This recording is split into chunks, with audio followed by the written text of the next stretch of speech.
esteemed members of the European Parliament, ladies and gentlemen. I am greatly honored today to address the Foreign Affairs Committee and grateful to the European Parliament for organizing this meeting. Any question that is on today's agenda must be viewed in the context of the recent developments in the world.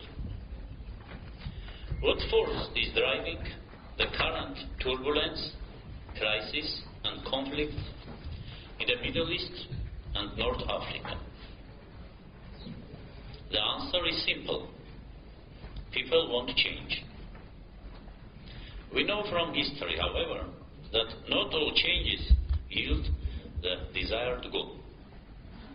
I believe, therefore, that the success of fundamental change depends on the ability to collectively formulate goals and to secure the people's engagement in the processes of achieving them. The experience of European states clearly demonstrates the effectiveness of democratic institutions in accomplishing this, while respecting the fundamental right of freedom of expression and the importance of pluralism and public debate. Armenia has consciously chosen the European path of development. It is a choice that stems from the shared Christian roots of our heritage and the decision to move away from our past under authoritarian regimes. The centuries-old legacies of the Ottoman Empire and Soviet Union have fundamentally affected our social behavior. Democratic reforms do have the potential to change behaviors, and they start with improving the electoral process, strengthening the protection of property rights, safeguarding judicial independence, and promoting the emergence of a middle class, a class of economically and socially responsible voters and citizens. However, there is still a gap between the values and aspirations declared by Armenia and our present reality. In today's world, change happens more quickly than ever. Armenia, therefore, has to accelerate the implementation of reforms and of institutional transformation. It has now become clear that the technical assistance and financial support of the European Union will be crucial in ensuring rapid and substantive progress.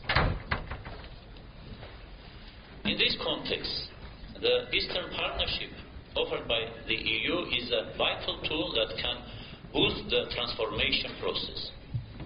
We reiterate our gratitude for the offer and our intention to further develop our economic and political integration with the Union.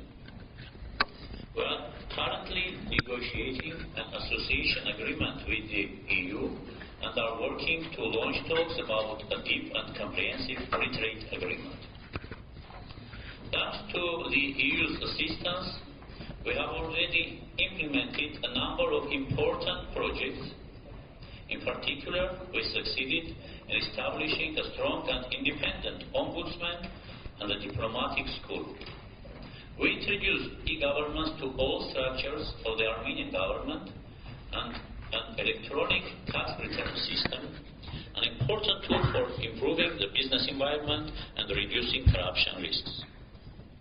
Two other important projects, support to justice reforms and support for access to justice, are currently underway.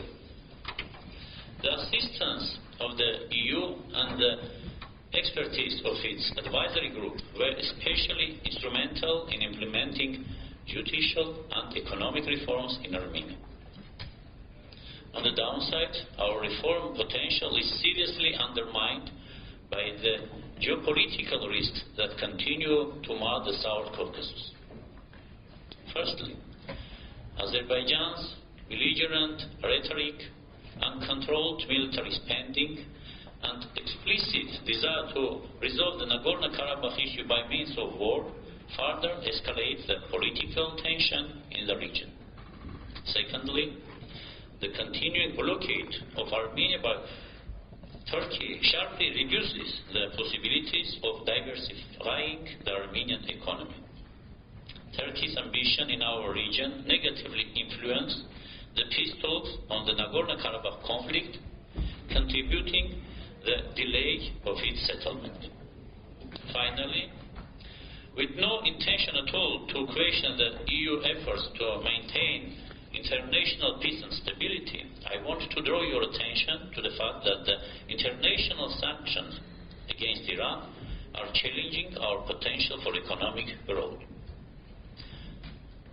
Other than Iran, the only corridor today connects Armenia to the rest of the world is through Georgia. The tragic events that occurred in our region in August 2008 revealed the vulnerability of the Armenian economy caused by over-dependency on a single transport corridor. At the time, we survived only by arranging the transport of essential commodities via Iran.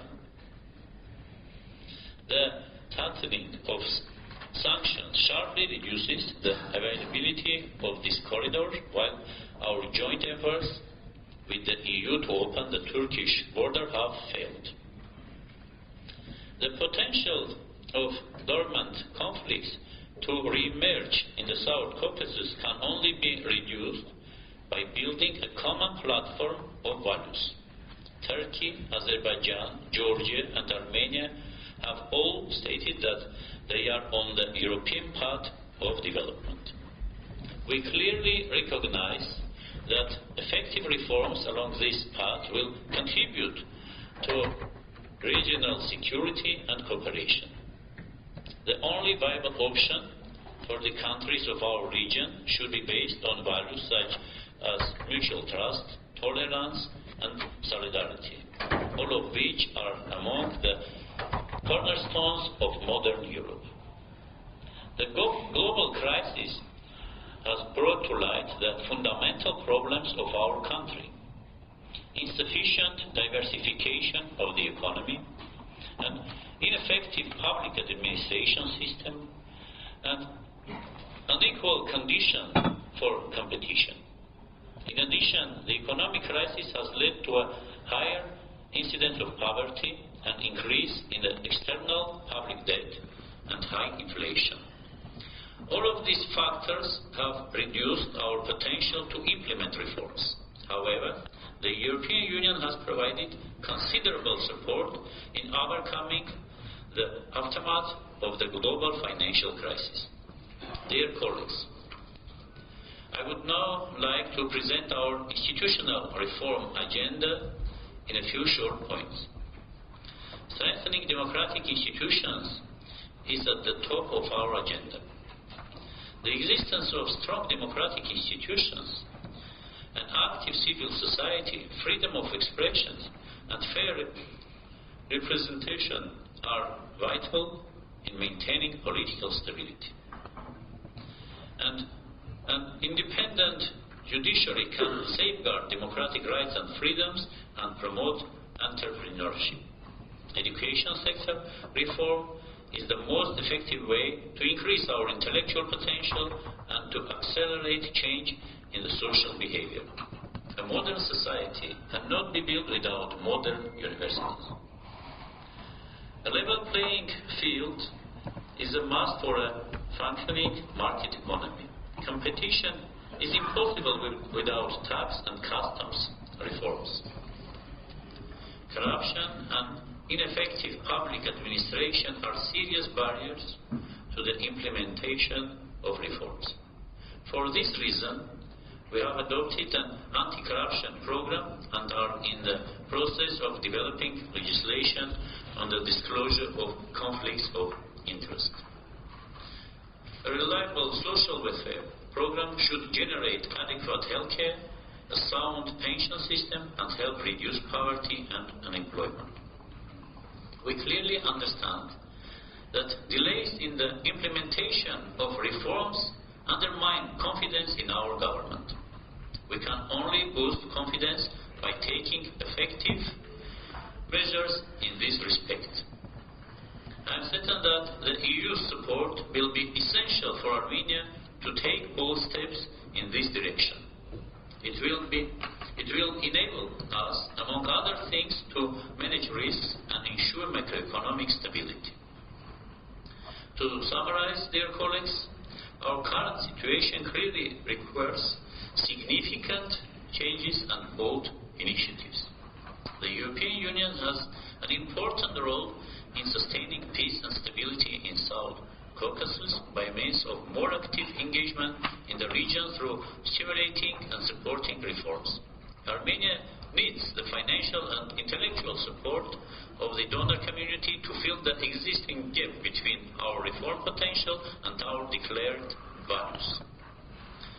With the leadership of President Serge Sargsyan, Armenia has the political will to speed up the reform process. Hence, we remain committed to further active and fruitful engagement with the European Union. Thank you very much for your attention.